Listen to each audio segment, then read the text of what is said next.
Hello again, and welcome to another edition of Ultimate Politics. I'm your host, Wade Norris, and we're here today with Jake Williams, who's a candidate for House District 12. That's in Boulder County? Boulder County, the L's, Longmont, Louisville, and Lafayette. Well, first of all, thanks for coming on. Thanks for having me. And welcome you to your wonderful home here in Lafayette. In Lafayette, that's right. All right. Tell some of the voters here in Louisville, Lafayette, and Longmont why you're running for House District 12. I actually think that this is a great time to have a conversation with voters about what kind of state they want to have and what role state government can play in it. I think that Republicans and Democrats alike get the concept that you get what you pay for. And right now, the cracks are showing. We have increased class sizes.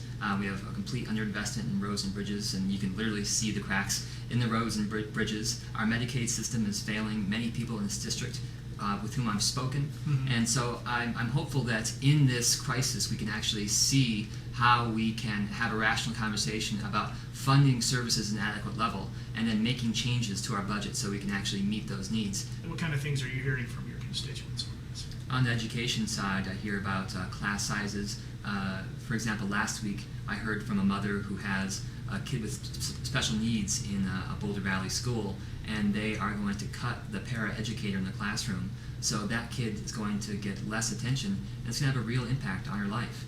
I've talked to a couple people who are on Medicaid who need personal care during the day because they're people with disabilities, and they're just not getting all the care they need, and they're suffering as a consequence. So these are examples of stories that I've heard around the district. So I really take these issues to heart, and it goes back to a belief that the budget just isn't a sheet of paper with numbers on it. It's a moral document with real-life consequences, and I want to make sure that people understand that. So would you be willing to bring up addressing Tabor in the budget? Absolutely. The budget is the primary challenge we're facing right now in Colorado, and tackling it is going to require assembling a broad and strong coalition. And really, the hallmark of my career has been building just those types of coalitions to tackle tough problems. In my current capacity, I've assembled coalitions of ranchers and small business people, environmentalists, and others to work on land conservation.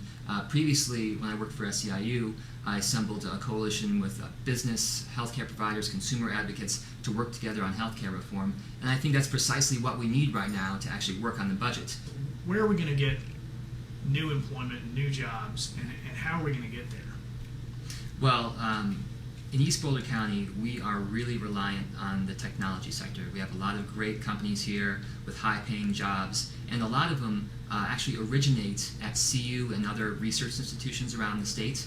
And what I think we should do is reinvest in research and development funding, especially when it comes to clean energy.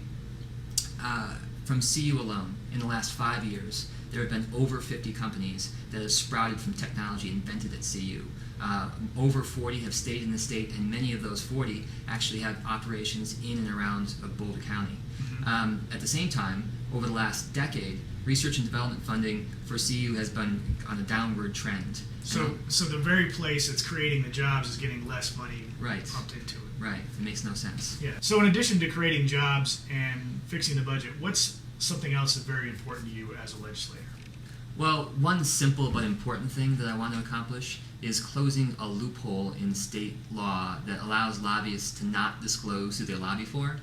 So this is how it works. Currently, if, say, Bob is a lobbyist, Bob can set up a company, say Bob Lobbying LLC, and report that as his client on his lobbying reports. But then in turn, Bob Lobbying LLC receives money from Corporation X, Corporation Y, Corporation Z, but Bob only has to report the middleman, Bob Lobbying LLC. So it's like a shell game for lobbyists to hide who they're really working for. Yeah, a lobbyist could take advantage of it in that way. I don't think everyone does, but the loophole certainly exists, and some do.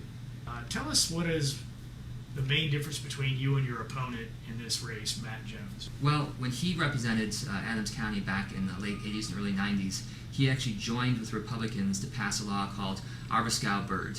And what this law did was limit general fund spending increases from one year to the next at 6%. The general fund funds healthcare, education, child protection, senior services, Medicaid, services for people with disabilities. So it's been devastating. The combination of Arvescow-Byrd with Tabor has dragged down those services, the funding for those services, to a level that is almost last in the nation now.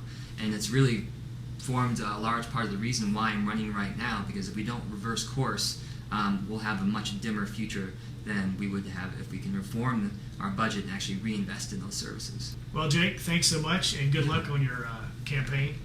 Again, this has been Wade Norris with Ultimate Politics, here with Jake Williams, candidate for HD 12. And thanks for tuning in, and remember to vote by August 10th.